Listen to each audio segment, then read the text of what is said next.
Brought to you by TechnoSpark 20 series smartphones. I'm superhuman. तो अब की बार हम लोग भी देखेंगे कि आपका सरकारी तंत्र कहां तक काम आ रहा है। जनता, एक एक युवा, एक एक बेरोजगार, एक एक बुजुर्गों के मन में सनातन पांडे आ चुके हैं, कोई हटा नहीं सकता। देखिए, ब्राह्मणों ने इस बार मन बना लिया है आदरणीय सनातन पांडे जी को जिताना है, क्योंकि सबसे बड़ी बात है कि चूंकि अब ब्राह्मण बाहुल्य क्षेत्र है बलिया नगर विधानसभा, और पूरे विधानसभा के साथ साथ पूरे लोकसभा में जहां हम लोगों ने देखा है, सबके सुख दुख में सनातन पांडे जी हमेशा कंधे से कंधा मिलाकर के चले हैं और आज भी कंधे से कंधा मिलाकर के चल रहे हैं। तो नगवा का मिजाज और बलिया विधानसभा का मिजाज और इसके साथ साथ बलिया लोकसभा का मिजाज सनातन पांडे जी के पक्ष में है, इंडिया गठबंधन के प्रत्याशी के पक्ष में है। नमस्कार, मैं गौरव कुमार पांडे और इस वक्त यूपी तक की टीम मौजूद है बलिया लोकसभा क्षेत्र में और हम इस वक्त मौजूद है गांव नगवा में। दरअसल ये गांव स्पेशल इसलिए भी है क्योंकि ये मंगल पांडे 1857 से जिसने जो है आजादी की लड़ाई लड़नी शुरू की, उनका ये जन्मस्थली है, एक गांव उनका है। और आइए इन लोगों से जानते हैं कि आखिरकार क्या कुछ जो है बलिया में माहौल चल रहा है, किसका चुनावी जो है काफी ज्यादा पारा चढ़ा हुआ है। क्या नाम है आपका? मेरा नाम रमन पाठक है। तो रमन जी, आपके हिसाब से क्या है चुनावी माहौल यहाँ? यहाँ पे चुनावी माहौल देख ही रहे हैं, यहाँ पे बीजेपी और इंडिया गठबंधन की लड़ाई है और यहाँ इंडिया गठबंधन का प्रत्याशी आगे जा रहा है, चुनाव निकलना तय है। इंडिया गठबंधन क्यों? लेकिन इंडिया गठबंधन इसलिए कि 2014 में जिस मतलब हौसला से हम लोगों ने मोदी जी को वोट दिया था, मोदी जी ने हम गरीबों के साथ छल किया है। जिस हिसाब से हम लोग वोट किए, जो उम्मीद किए, वो हम खरा नहीं उतरे। वो उनकी सरकार हमेशा से रही है अमीरों के पक्ष में, नौजवानों को बेरोजगार कर देना, कंपनियां में चाहे हर सेक्टर में नौकरी न देना, बिना हम लोगों के बिना नौजवानों के काम नहीं हो रहा है, काम हर जगह हो रहा है, लेकिन हमको मोदी जी सरकारी नौकरी न देकर प्राइवेट कॉन्ट्रैक्टर के हाथ में दे रहे हैं, जिस वजह से जो काम कर रहा है उसकी कोई लाइफ नहीं है। अच्छा, ये गांव जो है ये मंगल पांडे का गांव है, तो इतना मतलब विख्यात नाम है और गांव समाज जो है वो किन मुद्दों को लेकर वोट डालने जा रहा है? बस विकास का मुद्दों, रोजगार, यहाँ के विकास को लेकर, यहाँ का विकास, यहाँ का रोजगार, नौजवानों को लेकर। तो यहाँ कौन सा विकास जो है वो नहीं हुआ है? यहाँ बहुत सारे अभी विकास बाकी हैं। जैसे अब क्या आपसे बताएं, हमारे यहाँ ये रोड का जो विकास हो रहा है, ये रोड जैसे बन रहा है, इसमें किसानों को मुआवजा नहीं दिया जा रहा है। एक बार कैमरामैन कहूंगा जरा सड़क दिखाएं, वो सड़क के पास भी आप देख सकते हैं कि ये सड़क कितनी जो है बिल्कुल ग्राम सभा की सड़क है और ये उसका हाल क्या है। जी, इसके अलावा और नौजवानों की नौकरी, खेती में हम लोग का खाद बिया जो भी होता है, मान लीजिए खाद बिया मिलता है 70 रुपए किलो, और जब गेहूं पैदा होता है तो बिकता है 20 रुपए किलो। ये भी हम लोग के पास मुद्दा है। और सारे कई मुद्दे हैं, जैसे मान लीजिए ये गरीब लोग हैं, इनको पेंशन मिलता है। एक तो मोदी जी ने ऐसा कर दिया है हमारे देश में कि मोबाइल को अनिवार्य कर दिया है कि गरीब को मोबाइल रखना ही है। आप प्राइवेट कंपनियां पैसा बढ़ा रही हैं मोबाइल पे। पहले 10 रुपए का सिम खरीदो, आजीवन सुनते रहो, कोई टेंशन नहीं था। अब आपको एक घर में अगर 10 आदमी है तो 10 आदमी के पास मोबाइल होना चाहिए, ताकि आधार कार्ड में लिंक करेंगे, आप कोई भी सुविधा मोबाइल के द्वारा ही होगी। आज हमें डीएम के यहाँ चाहे कहीं भी एक एप्लीकेशन डालने जाते हैं तो उसमें मोबाइल जरूरी है। अब मोबाइल रखना जरूरी है तो मोबाइल का रिचार्ज कराना जरूरी है, रिचार्ज कराना जरूरी है तो 155 रुपया कम से कम देना है। वो गरीब कहाँ से लाएगा? अब आप बताइए कि कितने विकलांग का पेंशन रुका है, जो विकलांग आंखों से विकलांग है, उनका पेंशन क्यों रुका है? क्योंकि अब पैसा आएगा पेंशन का जिस खाते में एनपीसीआई लिंक होगा। एनपीसीआई लिंक कब होगा? जब उनके पास मोबाइल रहेगा, मोबाइल पे ओटीपी जाएगा। विकलांग ओटीपी क्या जानता है? अंधा है वो, ओटीपी क्या जानता है? लेकिन सरकार मजबूर कर रही है। कोई भी, हमारे हिंदुस्तान का संविधान कहता है कि हमको मजबूर नहीं किया जा सकता किसी भी मैटर पे।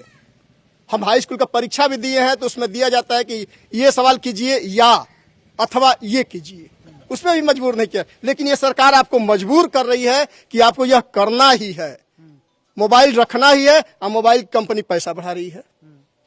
ये सरकार ये क्यों नहीं कि जैसे टीवी का रिचार्ज है, जिसके पास रिचार्ज का पैसा वो रिचार्ज वाला रखता है, जिसके पास नहीं वो फ्री वाला चलाता है, तो मोबाइल में भी तो करना चाहिए। आज मैं टीवी पे देखा, एक दिल्ली में नौजवान बोल रहे थे भाजपा के कि मोबाइल कंपनी की 30 देश माने विश्व में तीसरे नंबर की कंपनी बन रही है इंडिया में। क्यों बन रही है? हम गरीबों से वही पैसा, रिचार्ज का पैसा ले लेकर भरवा के 28 दिन का महीना होता है। मोदी जी ने जो मोबाइल पर 28 दिन का रिचार्ज रखा है, किस बेस पे रखा है? हर चीज का 30 दिन का महीना होता है। फरवरी एक महीना होता है, लेकिन फरवरी तो 28 का होता है, 29 का होता है। नहीं, आपने 28 बोला इसलिए मैं बताया। सैलरी जो गरीबों को मिलती है वो 30 दिन की मिलती है, 30 का महीना होता है, लेकिन मोबाइल कंपनी वाले 28 का लगा रखे हैं। अच्छा, यहाँ से भाजपा ने पूर्व प्रधानमंत्री के बेटे नीरज शेखर को प्रत्याशी बनाया है। क्या लगता है इससे कुछ प्रभाव पड़ेगा? नीरज शेखर जी सबसे निष्क्रिय नेता है हमारे क्षेत्र के। पर्सनली मैं जानता हूँ। कैसे? 2011 में मैं रेलवे में नौकरी करता था, नौकरी हमारी छूट गई थी। मैं 3 नंबर कोठी पे उनको दिल्ली गया था, वो हमको पहचानने से इनकार कर दिए। सद्भावना पकड़ के 24 घंटा सफर करके मैं गया था, उनका पीए बोला कि वो नहीं मिलेंगे। मेरे आंखों से आंसू आ गया कि बलिया से मैं बोला कि मैं 24 घंटा सफर करके आ रहा हूँ। क्यों गए थे वहाँ? हम अपनी नौकरी की सिफारिश के लिए गए थे। तो क्यों नौकरी हम रेलवे में थे, हमारी नौकरी हमको अधिकारी सस्पेंड कर दिया था। वो अधिकारी आजमगढ़ का था। तो सस्पेंड क्यों हुए आप? और वो हमको थोड़ा सा वो एब्सेंट हो गए थे, ड्यूटी से नहीं जा पाए थे, उसलिए मतलब सस्पेंड कर दिए थे हमको। तो हम गए थे, अपने सांसद थे उस समय नीरज शेखर जी, तो इन्होंने हमको पहचाने नहीं। फिर मैं अपने रिश्तेदार को बलिया फोन किया, बलिया से एक मनोज सिंह थे हुसैनाबाद के, वो फोन किए, तब 1 बजे हमसे मिले। हमारे अधिकारी को फोन किए जो अंबिका प्रसाद आजमगढ़ के थे, इनको पहचानने से इनकार कर दिए। बताइए, पूर्व प्रधानमंत्री चंद्रशेखर जी के लड़के नीरज शेखर, सांसद बलिया वर्तमान, अंबिका प्रसाद नहीं पहचाने इनको। अच्छा, उन्होंने फोन किया उस अधिकारी के पास, तो अधिकारी ने पहचानने से मना किया, इनकार कर दिया। तो थोड़ा सा तैस में उस समय रेल राज्य मंत्री केएच मुड़ियप्पा थे, जो हमारे चंद्रशेखर जी के जमाने में नीरज शेखर को गोदी में खिलाए थे। उन्होंने बोला कि कल आप आइए, मैं मंत्री से मिलता हूँ। मैं भी खुश हो गया कि भाई अगर मंत्री से मिल जाएंगे तो हमें नौकरी भी क्लियर हो जाएगी। दूसरे दिन मैं गया, हमको ही पहचानने से इनकार कर दिए। बताइए, जो नेता हमारे लिए कुछ कर नहीं सकता है उसको हम वोट क्यों दें? ये हमारा पर्सनली मैटर है। ठीक है, और भी हम लोगों से बात करते हैं। क्या नाम है आपका? नीतीश पाठक। पाठक जी, आप तो एकदम नेता नगरी में तैयार होके आए एकदम। जी, मैं बता दूं, मैं इसके पहले समाजवादी युवजन सभा का, जो कि समाजवादी पार्टी का यूथ का विंग है, उसका पूर्व में जिला महासचिव रह चुका हूँ। जी, अभी कोई पद पे नहीं है? अभी किसी पद पे नहीं है, समाजवादी पार्टी के कार्यकर्ता के रूप में हम हैं। तो मतलब सपाही हैं आप तो। बिल्कुल। तो आप मुझे बताओ, आप यहीं के रहने वाले हैं, इसी गांव के? जी जी। तो ये गांव जो है, ये मंगल पांडे का गांव है। मंगल पांडे 1857 जिन्होंने जो है लड़ाई शुरू किया आजादी की, और आज उनके गांव की स्थिति आप कैसे देखते हैं? देखिए, मंगल पांडे जी का जो जितना बड़ा कद था, उनके गरिमा के अनुरूप, उनके कद के अनुरूप नगवा में विकास नहीं हो पाया। मैं धन्यवाद देना चाहूंगा उत्तर प्रदेश सरकार के पूर्व मंत्री स्वर्गीय विक्रमादित्य पांडे जी का। उन्होंने उनके अथक और भागीरथ प्रयास से आज नगवा में जो कुछ भी विकास के आप कार्य देख रहे हैं, वो समाजवादी पार्टी के शासनकाल में हुआ है। चाहे वो राजकीय महिला महाविद्यालय हो, चाहे मंगल पांडे जी के प्रतिमा का अनावरण हो, चाहे हमारे जनपद का सबसे बड़ा पुल, उत्तर प्रदेश का सबसे बड़ा सेतु जनेश्वर मिश्रा सेतु हो, ये सभी जितनी भी बड़ी परियोजनाएं आई, ये सभी समाजवादी पार्टी सरकार की देन है। अच्छा, मुझे ये बताइए कि इस बार जो है यहाँ से भाजपा ने पूर्व प्रधानमंत्री के बेटे नीरज शेखर को जो है प्रत्याशी बनाया। क्या लगता है कितना जो है डिफरेंस होगा? देखिए, मैं बस थोड़ा सा मैं पीछे चलना चाहूंगा।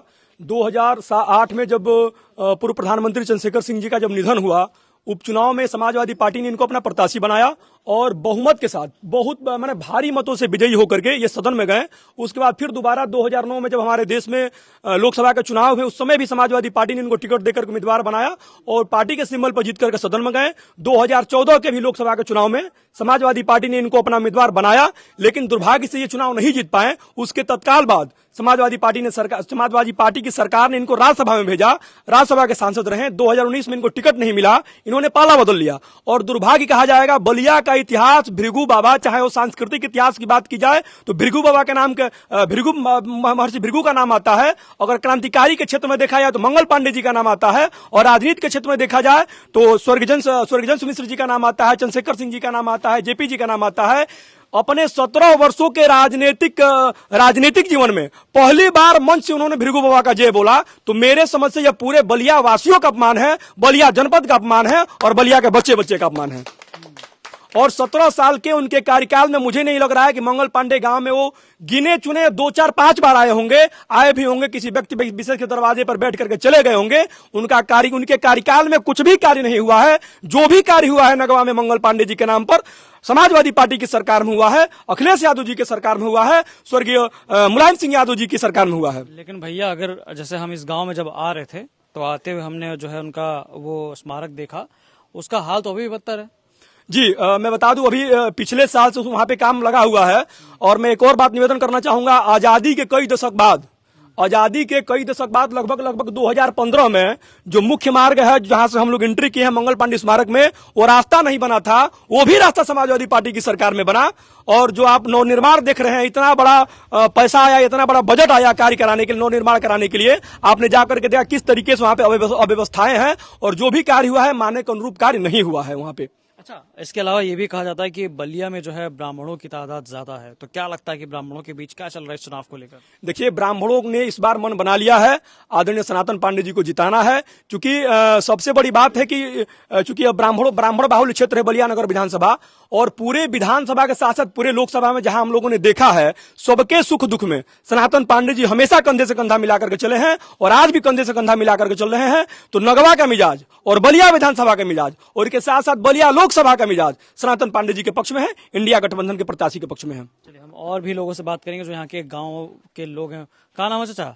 बलिराम यादव। तो आपके हिसाब से आपके ग्राम सभा में जो है किसका माहौल है? हम पढ़ल लिखल है, हमने के साइकिल के वोट देते हैं जाए। साइकिल के? हाँ बोल। कहाँ है?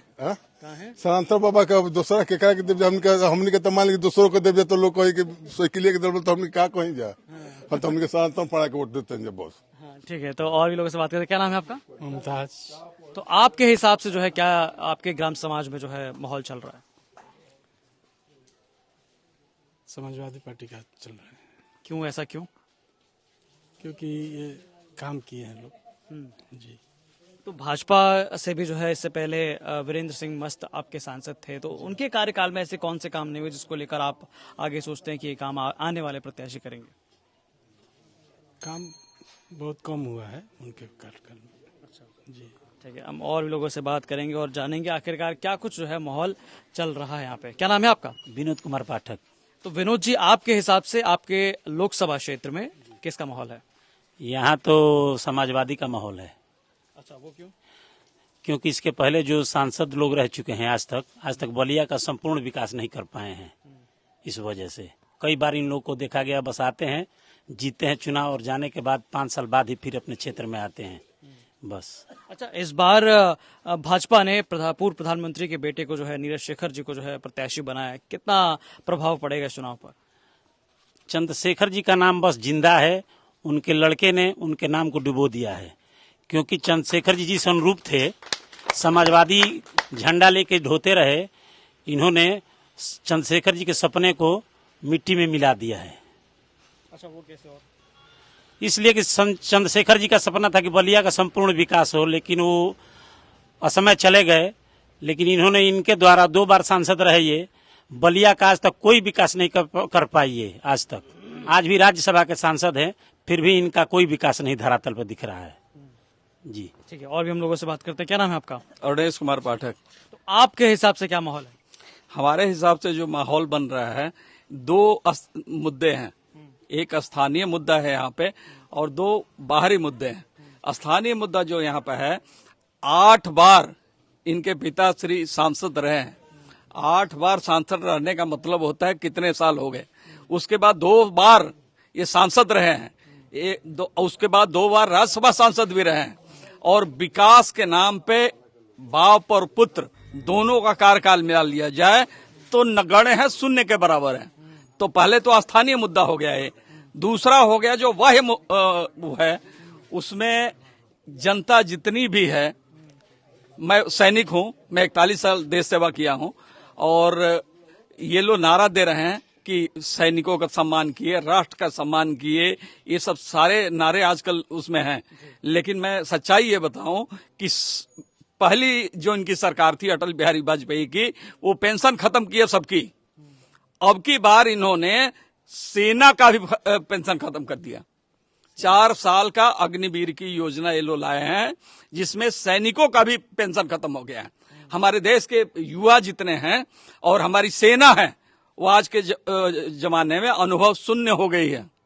अच्छा, क्योंकि ये गांव जो है ये मंगल पांडे का गांव है, वो भी एक सैनिक थे, उनकी शुरुआत लड़ाई जो है सैनिक से हुई, आप भी एक सैनिक हैं, तो मुझे एक बात बताइए कि अग्निवीर भर्ती को लेकर जो युवाओं में रोष है कि ये 4 साल की भर्ती है, इसको लेकर जो है आप क्या समझते हैं? सच्चाई ये है कि जितने भी युवा इतना पढ़ने लिखने के बाद वो सब फॉर्म भरते हैं और परीक्षा देते हैं, अग्निवीर की योजना में जाएंगे, 4 साल के लिए जाएंगे, 25% उसमें से युवा वो आगे रह पाएंगे, 75% बेरोजगार हो जाएंगे। ये चीज बताइए, उसके बाद इनका भविष्य क्या होगा? और उस सेना में जो 4 साल ये लोग रहेंगे, कितना अनुभव प्राप्त करेंगे और कितना आगे सहयोग करेंगे देश की रक्षा में, ये सबको समझना चाहिए। सेना कमजोर हो चुकी है आज के तारीख में। अच्छा, इसके अलावा अगर हम बात करें आपके लोकसभा क्षेत्र की, तो यहाँ पर ब्राह्मणों की तादाद ज्यादा है, तो क्या लगता है कि इस बार ब्राह्मणों ने क्या मन बना लिया इस बार? एक्चुअली ब्राह्मणों ने मन नहीं बनाया, जातीय चीजें हावी नहीं है अभी। ये समस्या ये हुई है कि पिछली बार जो ब्राह्मण थे सनातन पांडे, उनको सरकारी तंत्रों के साथ मिलकर हरा दिया गया। तो जनता के मन में जो आया हुआ है, या आक्रोश जो है, वो आक्रोश ये है कि अगर आप सही आदमी को सरकारी तंत्रों के साथ मिला के हरा दोगे तो सहानुभूति की लहर आज के डेट में सनातन पांडे के साथ है। अदरवाइज ब्राह्मण का साथ कभी नहीं। ब्राह्मण हर समय सोच समझ के भी वोटिंग किया है बलिया का, लेकिन अब की बार वही मुद्दा है कि आप सरकारी तंत्र के साथ मिलके उनको हरा देंगे तो अब की बार हम लोग भी देखेंगे कि आपका सरकारी तंत्र कहां तक काम आ रहा है।